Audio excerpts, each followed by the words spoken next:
We are disgusted with this government, that any government can treat its older people as if really they don't want us. We're treated as rubbish. That's how it feels, that we are being rubbished. Britain is shivering through yet another freezing winter, but while pensioners are struggling to keep their homes warm, the government is sending billions abroad.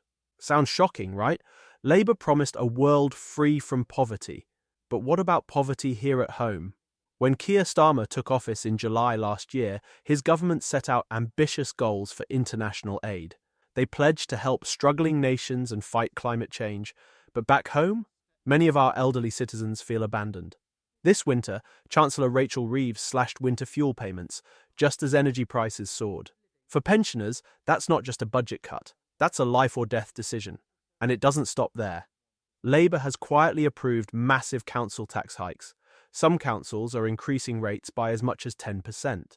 Normally, anything above 4.99% would require a public referendum, but Labour has given the green light without asking you.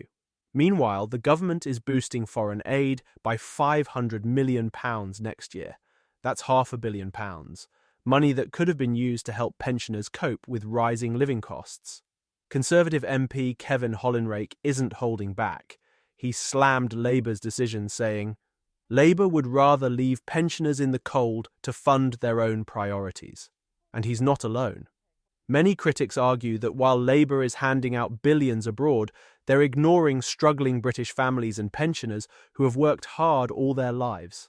And basically, we are disgusted with this government, that any government can treat its older people as if really we're an unnecessary evil. They don't want us. They would much rather squander money on stupid projects, give money 22% increases to union workers. Why? I've never had a 22% increase in my life.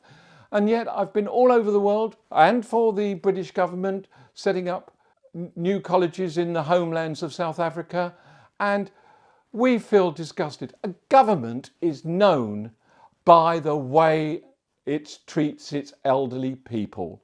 Any government in the world thinks that the older people are its asset. We're not treated as an asset by this government. We're treated as basically rubbish. That's how it feels, that we are being rubbished. I just don't know what to do. We can't earn more money. We can't have extra hours. We are set by the pensions that we're given. And I don't know, we're limited to our pensions, how we're going to survive. We will do, I'm not going to whinge, we'll do it one way, but it'll mean that we'll have to have more and more yellow labels, we'll have to batch cook more, which all cost money. We are going to suffer, but we will get through it. But this government has got to realise this is wrong. But here's where things get interesting.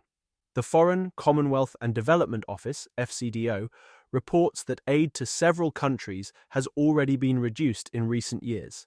Pakistan down from £305 million to £69 million. Ethiopia cut from £299 million to £164 million. Yemen, Syria, Sudan, all seeing major reductions. So if aid is being cut, why is Labour still increasing the budget? Foreign Secretary David Lammy has even launched 3 separate reviews into UK aid policy. But will that money actually help British citizens who are struggling today?